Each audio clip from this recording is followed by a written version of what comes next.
What's up, YouTube, and welcome to Codename Scream. I am that horror guy. And I'm Mel. And welcome to another episode of With That Being Said. We are covering all of the Halloween films that we haven't done to this point, voted by you guys during Michael Myers Slash-a-thon. I said I wasn't going to bring that up again. I don't know why I did, but I did. So there you have it. So what are we doing today? Today we are doing Halloween 4, The Return of Michael Myers. 1988. Yep, October 21st, 1988, it was released. It was the sequel to 2, since 3 went out of the realm of Michael Myers. 4 was originally going to be like a ghost story of sorts, and then people were upset, people got mad that it got out, and then they just reverted back to the Michael Myers formula from there on. They just wanted the guy with the mask at the end of the day. Just the guy with the mask, yep. So, and just a little bit on the budget side before we go into the synopsis of the film. So, as she mentioned, October 21st, 1988, shot with a $5 million budget, only grossed $17.8 million domestically in the U.S. If you were to adjust that for 2021 inflation, you'd be looking at about $39.8 million. So, pretty low tier. Did a little better than Halloween 3, though. Yeah, that one was a lot better. $14.4 million, so... Yeah, not too much better, but this one had a huge success, and that's why they jumped into 5 right after, which we'll get into that a little bit later. But so this one starts off the day before Halloween, shocker, just like the rest of them do, and Michael is being transported from one hospital to another, and during this time he wakes up, and some of the most brutal kills right off the bat, puts his thumb through a guy's head. That scarred me for a while, specifically. Dispatches the other one completely, and then end up going to a gas station where he ends up killing the attendant, getting the clothes, during of which time we finally meet up with Loomis, and Loomis sees him, and we actually get to see him without a mask for just a moment.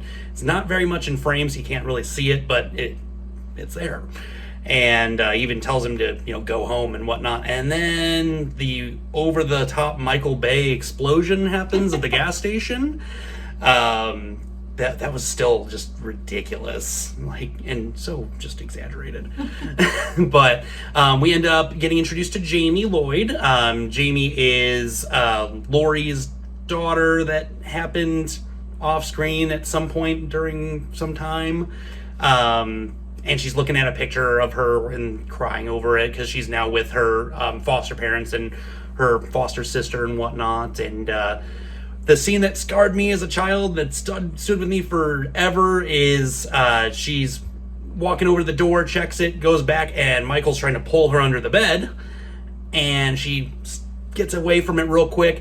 And when she gets up, he sits up, looks at her, lightning goes off, and we get the first of the many degradations of the mask moving forward. It's just not scary. But when I saw this, unfortunately, that scared the hell out of me. Going into it, Rachel, who is Jamie's foster sister, is going to take her trick-or-treating, so she takes her out to the store to go find her costume.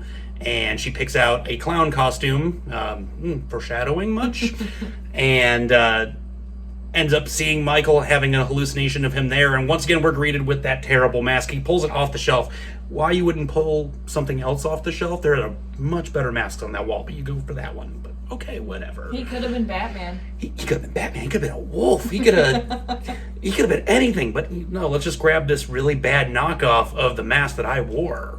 Why would they even still sell that? After all that happened. Yeah, it's insane. If you look back at a movie like Scream, where they removed the mask from the shelves and everything, clearly they weren't with the times in '88. Michael ends up killing a city works guy, throwing him into the electrical compound, if you would, and blocking out the city.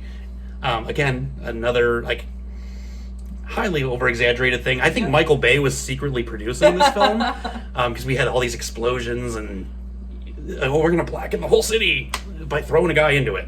Whatever.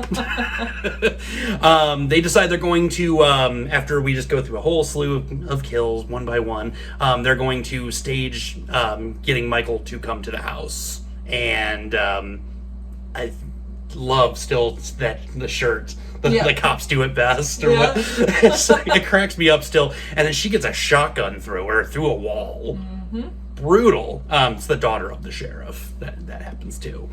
And go through a few more kills throughout the way. And we end up getting, to the usual staged bodies and whatnot. And then they, Michael ends up dying. This way was a little bit more of a, different from how they've normally done it. They have an angry mob going through town. The drunks with the pitchforks and the hellfire and brimstone and whatnot. They're all going through town, and them with the local sheriff's department end up just obliterating him. It reminds me of Friday the 13th, Part 9, Jason Goes to Town, where they just completely own him right in the beginning. So they just completely decimate him, throw a stick of dynamite down the hole that he had fallen into, blows it all up. Again, Michael Bay. And we get to the end of the movie, and we're getting a reminiscent of the first film all over again, where the mask is coming over, and you're getting a POV of Jamie. And Jamie is under the influence with a telepathic link to Michael and uses a pair of scissors to stab her foster mother. And Loomis is screaming, die, doing his thing. And she's just standing there holding bloodied scissors, and then we end the film. Yep. Yeah, interesting way to end the film. Yes. You could tell that they were setting you up for the next one, for sure. Yeah, it definitely felt like we know we're getting a sequel out of this one, so let's just set this up. Like, we just know, there's no way we're not going to. Yep. But, so, that's about it as far as the movie's concerned. Okay. Well, let's talk about what the people thought of it. Yes. As we always turn to the trustworthy Rotten Tomatoes. It had a critic score of 29%. Which is about average, it seems, for the Halloween follow-ups after the original. But the audience score is shockingly high. I was so surprised when I saw it's 53% on Rotten Tomatoes. I was not one of those people. What? No. No. Not a fan, really. Really? Yeah. What? It was, what about it? Partly the explosions that made no sense. It took me so far out of the storyline when something like that would happen. And there were things that happened, this one and 5, which we'll talk about in the next video. A lot of things happened without context. Yeah. And I love context. I have to have context. There's a certain amount of them wanting you to suspend disbelief in this movie that just didn't work with me, really. That being said, shameless promo. I did find it necessary for the 5. We needed this backstory, but I wish this backstory had more backstory. Yeah, I'll give you that. I mean, it didn't help that they had to kind of throw this one together, for the writing side of things. Yeah. Yeah, the Writers Guild went on strike. Yeah. Yeah, and they went on strike for 155 days, and they had, was it 11, I believe? Yeah, 11 days to write this film. So I will give it that. For a film that was written in less than 2 weeks. It's not bad. Not bad at all. But they're just let's throw some explosions into it. They won't notice the shoddy writing. Yeah. That was the only thing my takeaway with it was Loomis was very just calculated, very sophisticated.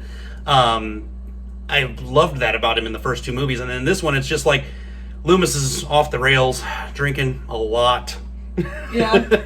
He's probably saying, I shot him 6 times in his sleep at this point. And then just, no. He's probably got an earpiece telling him, no, you don't do that, no. And he's like, no. There's an on-set psychiatrist for him at this point. Sorry, Donald Pleasance. No, rest in peace, man. But, so any other fun facts that you had on this one? Yeah, there's a few. One is very obvious. We were actually talking about it before we started filming. The movie poster shows the original Michael Myers mask, and it's just a screen grab from the first one, and you think you're getting this, the OG Michael Myers. Yep. No, it is an awful mask. Yeah. That he bought at the store Well, not bought. He did not buy stole it off the He did wall. not buy it. He stole it off the wall. And he stole the other one too, but I mean, at least he stole one with taste the right, first time. Right. Yeah, so turns out actually Dick Warlock had the original mask. Yes. So they didn't use the original mask, but, you know, the original was supposed to be burned anyway. Mm-hmm. So it only makes sense that he grabs a new mask, but he just should have picked a better one. Yeah, they even said in interviews that mask more or less would have been dust by the time they had gotten to shooting this movie. Yeah. Because it was 10 years after the fact. Yeah. So now we can talk about some things that were supposed to be that did not happen. Yes. Again, Joe Dante coming back. He was supposed to do it again, and I don't know what happened this time, but it would have made a better movie. Yep, So, let us down once again. Yep. And originally the storyline was supposed to be Lindsay and Tommy from the first film. Yes. They were supposed to be the main characters. It was supposed to be about them 10 years later, kind of coping with their trauma that happened in the first film. They were going to be living across the street from each other, which already an odd choice. Okay. But they were supposed to be dealing with their trauma, and then Michael would return. I still want to see that movie. There's 3 movies here I want to see. I want to see Joe Dante's 3, Yep. I want to see Joe Dante's 4, and I want to see Lindsay and Tommy. And I think the whole them living apart from each other, that might be the nod we got in 6. Sure. So, Yep. which we will eventually Yep. get to. Yep. So. We can talk about Dr. Loomis some more. No! So there was actually supposed to be a scene originally explaining how Dr. Loomis survived that explosion. Yeah. And Dwight Little, who directed this film, he chose to cut that because he didn't want to be influenced by anything but the first film. So he kind of took as little from 2 as he possibly could and based it off of the first film. Again, I love context. Why is Dr. Loomis alive? We don't know. Maybe he can't be killed. Maybe he's like Michael. Who knows? He's got this, like, molten, burn that looks like just uncooked brownies going Well, on. and speaking of that, they originally had different makeup on him, and Donald Pleasance's girlfriend was actually on set and said that it looked like he had an egg on his face. And the whole cast and crew could not unsee that after she said that. And luckily, at the last minute, they changed that makeup. Still did not look great, but it is what it is. We're going to add a 4th checklist. I want to see the film with the molten The egg. Yeah. Arguably may have been better. It would have distracted from some of the explosions. Yep. So maybe that's why they took that out. The last thing that I found that was really interesting about this movie, when Danielle Harris, who played Jamie, is running up and down the streets, like banging on doors and acting all crazy.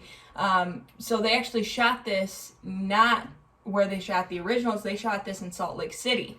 Well, the folks in Salt Lake City are not used to this kind of thing happening in their neighborhood, and they thought there was something happening to this poor girl, and they called the cops. Of course. Of course. Cop collars. Come on, man. It's ruining a good movie. Maybe that's where they got the cops to shoot him down. Maybe. They were just like, hey, we need extras. Yeah. And we're out of budget because we just blew the whole budget on an explosion. And then the over-the-top being up on the roof of the house and running around. We blew our whole budget. So do you want to be extras? I didn't even think about that. That's why the budget is so high, because all the explosions. Yep. Yeah, that's where they wasted. That's why we didn't have a quality mask either at the end of They the day. had literally double the budget of what they had in all the All of them. previous films. It was like 2 movies combined, and they used it on explosions. Yep, they were just like, hey, let's get in on the action movie side of things, huh? Yes. People love stuff Yes. going on. And Lewis is going to shoot and then dive. I'm going to walk around with a cane the whole movie and then dive? What? And it was clearly a body double. Yeah, exactly. Like, they just, we ran out of budget real early, apparently. So, I like this movie, yet I'm just smacking the hell Yeah, I out know. of it. Like, It's just, there's so much to laugh about. yeah. So you liked it. That's what I'm taking from this. Yeah, no, like, this was my first exposure to Michael, was this film. And Yeah. I was in grade school. I had just gone trick-or-treating. I was with a friend. And her mom was like, oh, pick out, one movie you guys want to watch together. So we're like, oh, this movie's called Halloween, and he's wearing a mask. Let's grab it. And I see the thumb go through the head. I'm like, oh, I don't know if we should be watching this. And then when he popped up, looked at her, and the lightning, and it showed his mask. Now, granted, I'm laughing about that mask now. I'm wearing that mask currently. I was so scared of that whole scene that I was laying awake screaming all night. My dad and mom could not go to bed because I was screaming so loudly. You were like Jamie in 5. Yep. Oh yeah. It was bad. I had to sleep with the light on, and even with the light on, I was still just like waking up screaming. And this movie and that movie case ruined me for years. Meanwhile, your friend's mom probably thought you were sitting there watching Parent Trap. Oh yeah. No, kudos to her mom for allowing us to get, probably 25 minutes into this movie when she's like, oh no, turn it off. And it was like, well, it's too late. I already just saw what I needed to see. So that's all we've got for Halloween 4, Return of Michael Myers. Come join us this week on Thursday, and it will be Thursday this time. Apologies for last week. There was a whole just mess of real life, unfortunately. We will be covering Halloween 5, The Revenge of Michael Myers. And how will we feel about that? Well, you guys will have to join us. So with that being said, scare you later, YouTube.